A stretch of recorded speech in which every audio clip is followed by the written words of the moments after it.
Durante más de 1000 años existió una voz que era, sin exagerar, la más poderosa e influyente de todo el mundo antiguo. Reyes, generales, hasta el ciudadano de a pie, todos peregrinaban a un templo perdido en las montañas solo para escucharla. Era, como no, la voz del oráculo de Delfos. A ver, poneos en situación. Llegas allí después de un viaje que te ha dejado hecho polvo y te reciben con estas palabras. Esto no era un simple hola, ¿qué tal? No, no. Era la antesala de una consulta que, literalmente, podía decidir el destino de una guerra o el nacimiento de una nueva ciudad. Poca broma. Y aquí viene la gran pregunta, ¿no? ¿Cómo es posible que la voz de una sola mujer en un templo remoto llegara a moldear el destino de imperios enteros?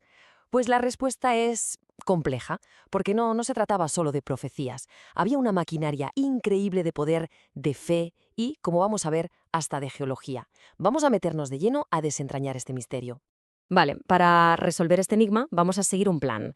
Exploraremos 5 puntos clave. Cada uno es como una capa de la cebolla que vamos a ir pelando para entender el poder de Delfos. Y nos va a llevar desde el mito más puro hasta la ciencia y la política más terrenal. Empecemos por el principio. Para entender el poder de Delfos hay que entender qué significaba este lugar para los griegos. Y es que no era un sitio cualquiera, no. Para ellos era literalmente el centro de su universo. El mito es genial. Cuenta que Zeus, para encontrar el centro del mundo, soltó 2 águilas desde los 2 extremos opuestos. ¿Y dónde se encontraron? Pues sí, justo aquí, en Delfos. Y esa piedra sagrada, el ónfalo, marcaba ese punto exacto. Claro, ser el ombligo del mundo te da una autoridad geográfica y espiritual que no tiene nadie más. Es un golpe de efecto tremendo. Bien, ya tenemos claro por qué el lugar era tan especial. Pero, ¿y la profecía en sí? ¿De dónde salía todo eso? Bueno, pues para los griegos la explicación era sencilla y directa. Venía del mismísimo dios Apolo. Y claro, esta historia tiene su propio mito fundacional, que es fundamental por entenderlo todo. Apolo llega, se carga una serpiente gigante, Pitón, que representaba a las fuerzas antiguas de la Tierra, y se queda con su poder. Se decía que de la fisura donde se pudrió el cuerpo de la serpiente salía un vapor, un aliento, el famoso pneuma. Y ese era el medio, el vehículo que usaba Apolo para transmitir su inspiración divina. Ojo que esto no era un proceso improvisado, ¿eh? Era un ritual súper solemne y estricto. La Pitia, la sacerdotisa, se purificaba, quemaba laurel, luego se sentaba en su trípode de oro. El que venía a preguntar también tenía que pasar por sus propios rituales. La Pitia inhalaba ese pneuma, entraba en trance y empezaba a hablar con una voz rarísima. Y al final los sacerdotes cogían esas palabras que a saber qué decían y las convertían en unos versos poéticos súper elegantes. Todo estaba pensado al milímetro para darle una autoridad y una sacralidad brutales al mensaje. Y bueno, durante siglos y siglos esta fue la única explicación, la palabra de Apolo, y punto. Pero claro, llega la ciencia moderna, el escepticismo, y el mito se pone a prueba. Y es justo aquí donde la historia pega un giro de guión que es de verdad fascinante. Aquí tenemos el combate del siglo. En una esquina, los escritores antiguos como Plutarco, que hablaban una y otra vez de un vapor con un olor dulce que salía de una grieta. En la otra esquina, a principios del siglo XX, los arqueólogos excavan, no ven ninguna grieta, no hay volcanes y dicen, esto es pura fantasía. Y la verdad es que, durante casi 100 años, el bando de los escépticos iba ganando por goleada. Pero entonces llegó la geología para poner orden. Resulta que los antiguos no habían construido el templo en cualquier sitio. ¿Qué va? Estaba levantado justo encima de la intersección de 2 fallas geológicas importantes.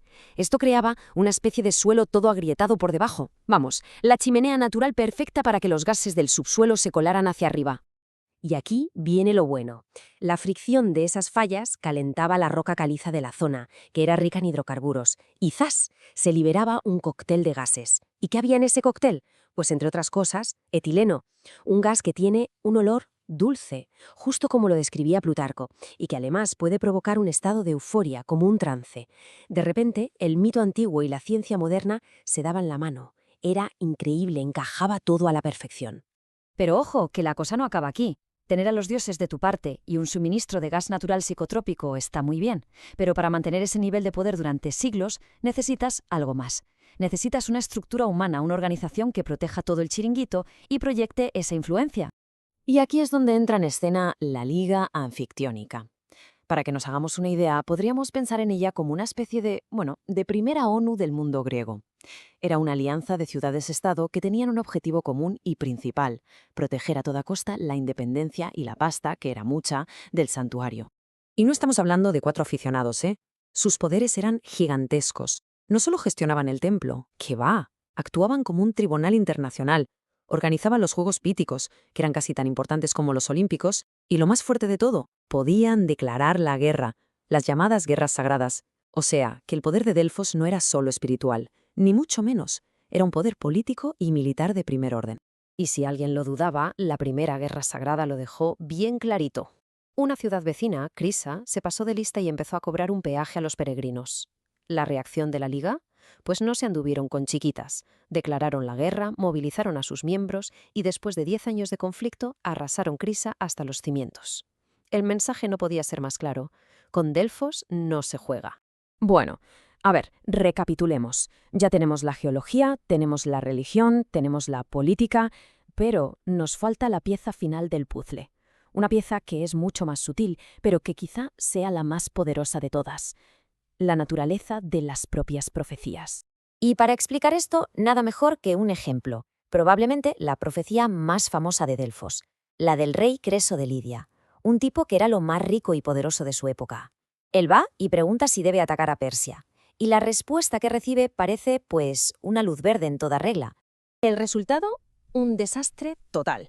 Creso, todo confiado, atacó. Y sí, un gran imperio fue destruido. El suyo. Fue completamente aplastado. Y aquí está la genialidad de Delfos. La profecía, si lo piensas, era técnicamente correcta. Su ambigüedad era su mejor seguro de vida. Creso simplemente escuchó lo que quería escuchar. Pero esa misma ambigüedad que hundió a Creso podía ser también una salvación. Vámonos ahora a otro caso famoso. Atenas. Se enfrentan a la invasión persa, una fuerza que parece imparable, y el oráculo les da este consejo tan enigmático sobre una muralla de madera. La gente se volvió loca intentando descifrarlo. Se refería a la muralla de la Acrópolis, pero un líder, Temístocles, tuvo otra idea. Él defendió que la muralla de madera era la flota de barcos y convenció al resto. Esa interpretación, esa decisión estratégica, les llevó a la victoria en la batalla de Salamina, una de las más decisivas de la historia. La misma ambigüedad, 2 resultados totalmente opuestos. Y creo que aquí está el verdadero kit de la cuestión. Delfos no te daba respuestas fáciles, te daba acertijos. Y al hacer eso, no solo estaba prediciendo el futuro, estaba obligando a la gente, a los líderes, a crearlo. Les forzaba a pensar, a debatir y a hacerse responsables de sus propias decisiones. Era una mezcla magistral de geología, religión, poder político y, sobre todo, un conocimiento profundísimo de la psicología humana. Creo que no hay mejor forma de resumirlo que con esta cita de Heráclito. Ni revela ni oculta el dios de Delfos, solo indica. El oráculo no era un libro de instrucciones, era una señal en el camino, un catalizador para el pensamiento, para la estrategia, para la introspección. No te decía qué hacer, te obligaba a decidir quién querías ser. Y ese, quizá, es el mayor poder de todos.